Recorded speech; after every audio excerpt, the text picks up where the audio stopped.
Sagad sa atong makita sa atong palibot karon ang mga amigo nato nga mga pastoy, grabe kanindot sa mga binuhatan, mga buutan kaayo nya pagkahuman na mura bag sa tuwa pa nga termino murag dili makabasag og pinggan ba.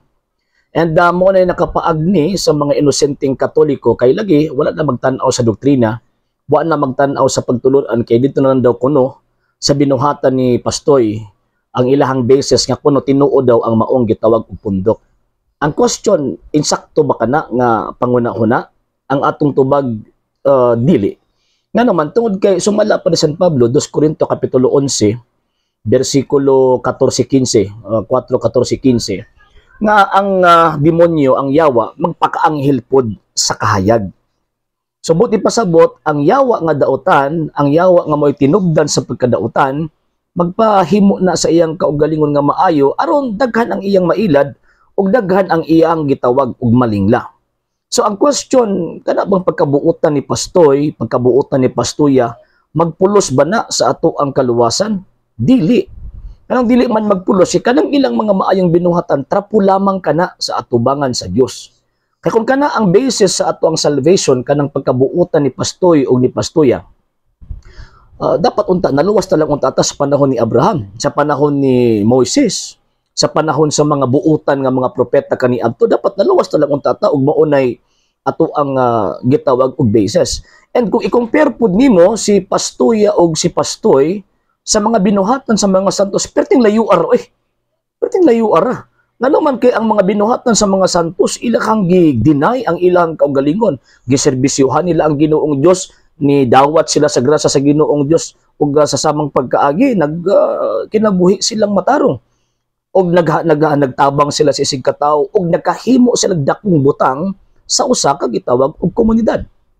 So buti pasabot kung maayong binuhatan lang ang ato ang basis sa atong salvation, usa ka na ka dakong kulang ug ang style magud sa yawa mo nay ginabuta sa tuwa nga okay na nga magbuhatag maayo.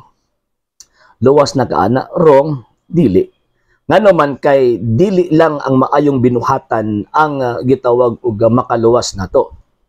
Sa may makaluwas nato ang grasya ni Ginoong Jesucristo nga iyang giula sa krus, unya kinahanglan ng dawaton pinaagi sa mga sakramento ug atuan ang ampingan pinaagi sa ato ang maayong binuhatan. Kay hukman man taniya subay sa atong nahimo maayo man udautan dinhi sa kalibutan ug usab syempre kung natin nahimo nga maayo aw makatabang na kanato ilabi nagnaatay gitawag og grasya diretso na taglangit.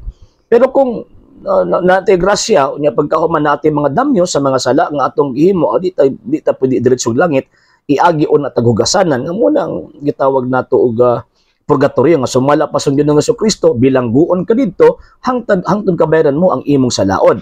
St. Matthew chapter 5 verse 26. So ang sabi akong punto ini, ang akong punto mga sir ug mga ma'am, nga ang ato ang maayong binuhatan magpulos lamang kana kung naa kitay grasya nga nadawat nato gikan sa Ginoong Jesucristo. Ug kanang grasya again madawat nato diha sa mga santos nga mga sakramento. So kung ang question, kanang mga maayong binuhatan ni pastoy, magpulos ba na? Di na magpulos. Ngano man tiwa man sila grasya. Ug dili pud sila ang responsableng mag-dispense sa grasya kay wala man sila authority to dispense the graces. Ang gitagaang otoridad ni Kristo nga i-dispense niya ang iyang grasya, ihatag niya iyang grasya, mo ito nagtukod sa gingharian sa mga pari. Kay aron ang mga pari maoy mo administer ni anang mga grasya ug ihatag sa tagsa-tagsa kanato. So nahulog nga ang mga pari gihimo silang tulay sa grasya nga diin madawat sa gitawag og tawo. Wala man giingon sa Biblia nga ang mga pastoy mao ang tulay sa grasya. Og never pod gisulti sa balaang kasulatan nga ang mga pastoy protestante sila ang gitugyanan sa Ginoong Dios nga mag-administer sa grasya sumala sa nakasulat sa balaang kasulatan. So ang mag-administer sa grasya mao ang mga pari. So kanang maayong binuhatan ni pastor nindot na atuan ang i-appreciate kay maayo man ang ilahang tawag ining gihimo. Pero ang question ang atong gistoryahan dinhi about salvation, about kaluwasan. So kung nangita ka og kaluwasan una dawaton sa nato ang grasya. Ug kanang grasya again makuha nato sa mga sakramento. Og kay syempre makasasala man ta. Naman puti kahuyang sa ato ang kaugalingon. Di man ta mga perpekto kay every now and then nakasala ta sa una-huna, sa pulong ug sa buhat ug sa wala pagbuhat sa angay nga buhaton. Manang kinahanglan ta kung sa kuan pa magtan-aw sa mga kanabitong mga santos nga nakalingkawas na niining kinabuhi nga gawas nga kinabuhi sila sa grasya, nagbuhat sila maayo isip sumbanan sa usa ka katilingban mo ibot ni usa ka purpose nga nganong na ate mga imahen sa mga santos kay mga visual aids na sila. Buti pasabot ka ng makita nato ni mga imahina, makita nato ni mga ributuha ang girepresentahan ni ini mag-reflect sa ato ang kinabuhi nga unta mosunod ta sa sama sa gibuhat ni ining girepresentahan ni ining maog ributo. So mo ni hinungdan mga sir ug mga ma'am nga mo ni dakong kalainan nato sa mga dili Katoliko. Mo na kun nami makit-an nga mga pare nga isog kayo, nami makit-an nga mga pare nga pagkasab-an mo usa na sa kahuyang sa mga pare, pero it does not mean nga nawala ang iyang authority to dispense graces. Siya man ang gitagag authority sa Ginoong Dios nga mag-dispense ni anang mong grasya. Mura bag pulis ba? Di man tanang pulis buutan. Napoy ubang mga pulis nga strikto, napoy ubang mga pulis nga mga salbahis. Pero it does not mean nga tungod kay salbahis sila, tungod kay strikto sila nawala ng ilang pagkapulis. Mo po ng mga pari, na mga strikto, napoy ubang nga mga salbahis gyud, pud puntanan. Pero wa nagpasabot nga nawala ng ilahang tawag ining katungod nga mo dispense sa grasya tungod kay again sila ang otoridad na gitagaan sa Dios nga maoy mo apod-apod sa grasya sa iyang kamatayon dili ng pastoy protestante mo na bisan pag mao ni pinakabuutan bisan kanang pastoya pinakabuutan sa tanang buutan sa tibuok kalibutan nga ato ang makita dili na magpulos in terms of salvation kay again si pastoy ug si pastoya dili ang ilang binuhatan mo makaluwas nato. Si pastoy ug si pastoya kanang ilahang binuhatan individual na to na kitay magpili kung mabuhat matag maayo og daotan. In terms of sumbanan pwede ka nga tawag anang buutan gyud na siya ako ang sundogon pero ayaw kalimti. Kinahanglan mo dawat ka sa grasya sa Ginoo diha sa mga sakramento kay pinaagi niini kanang atong maayong mga binuhatan magpulos kana. Pero kung walay mga grasya dili na magpulos kay again sumala pa ni propeta Isaías kapitulo 34 ingon pa niya kanang ato ang mga maayong binuhatan tarapo lamang kana atubangan sa Dios. Di ta pailad anang pabuutan-buutan.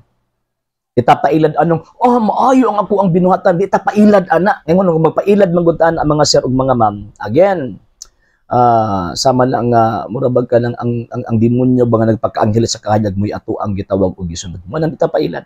Okay? Sa hindi pa po nakapag-follow sa mga pages po natin, i-follow nyo po yung mga pages po natin, RJ Horolanciano II.TV, Argumento page, Kuya Apologist TV page, and RJ's Vlog 2022. And pwede rin po kayo mag-send po dyan ng Facebook stars. And also, sa ating po mga channels, sa hindi po nakapag-subscribe, i-subscribe po ninyo yung mga channels natin, The Lay Catholic, Apologist International Official, RJ Sano II.TV, Kuya Apologist TV, and Barrio Kawayan Religious Forum. And pwede rin po kayo mag-send po dyan ng super sticker, super chats, and super thanks. And maraming salamat po sa mga kapatid at mga Katoliko na ulis pong tumutulong sa programa po natin. Maraming salamat po. Nang dahil po sa tulong at suporta po ninyo ang programa po ito, until now, andito pa rin po sa social media.